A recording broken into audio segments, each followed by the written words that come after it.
News 26ಗೆ ಸ್ವಾಗತ. Martin teaser ನಿಂದ ಬಂದ ಹಣ ಗೋಶಾಲೆಗೆ. ನಿರ್ದೇಶಕ ಅರ್ಜುನ್. ಮೊನ್ನೆಯಷ್ಟೇ ಧ್ರುವ ಸರ್ಜಾ ನಟನೆಯ ಮಾರ್ಟಿನ್ ಚಿತ್ರದ ಟೀಸರ್ ರಿಲೀಸ್ ಆಗಿದ್ದು ಅದ್ಭುತ ಪ್ರತಿಕ್ರಿಯೆ ವ್ಯಕ್ತವಾಗಿದೆ. ಅಲ್ಲದೆ ಇದೇ ಮೊದಲ ಬಾರಿಗೆ ಟೀಸರ್ ಅನ್ನು ಟಿಕೆಟ್ ಖರೀದಿಸಿ ನೋಡುವಂತ ವ್ಯವಸ್ಥೆಯನ್ನು ಚಿತ್ರತಂಡ ಮಾಡಿತ್ತು. ಅದರಿಂದ ಬಂದ ಹಣವನ್ನು ಒಳ್ಳೆಯ ಕೆಲಸಕ್ಕೆ ಉಪಯೋಗಿಸುವುದಾಗಿ ನಿರ್ದೇಶಕ ಎಪಿ ಅರ್ಜುನ್ ತಿಳಿಸಿದ್ದಾರೆ.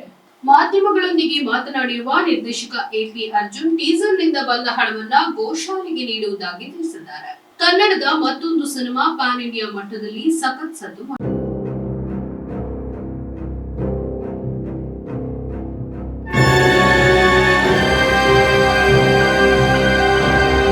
ಧ್ರುವ ಸರ್ಜಾ ನಟನೆಯ ಮಾರ್ಟಿನ್ ಸಿನಿಮಾದ ಟೀಸರ್ ಮೊನ್ನೆ ಬಿಡುಗಡೆಯಾಗಿದ್ದು, ಟೀಸರ್ ನೋಡಿದ ಪರಭಾಷಾ ನಟರು ಹಾಗೂ ತಂತ್ರಜ್ಞರು ಅಭಿನಂದನೆಯ ಸುರಿಮಳೆಗೈದಿದ್ದಾರೆ.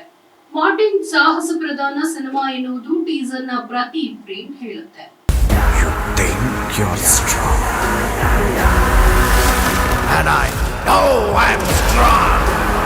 ಪಾಕಿಸ್ತಾನದ ಜೈಲಿನಲ್ಲಿ ಬಂದಿಯಾಗಿರುವ ನಾಯಕ, ಆ ನಾಯಕನ ಸುತ್ತ ಹೆಣೆದಿರುವ ಕತೆ ಮಾರ್ಟಿನ್ ಎನ್ನುವುದು ಮೇಲ್ನೋಟಕ್ಕೆ ಗೊತ್ತಾಗುತ್ತೆ.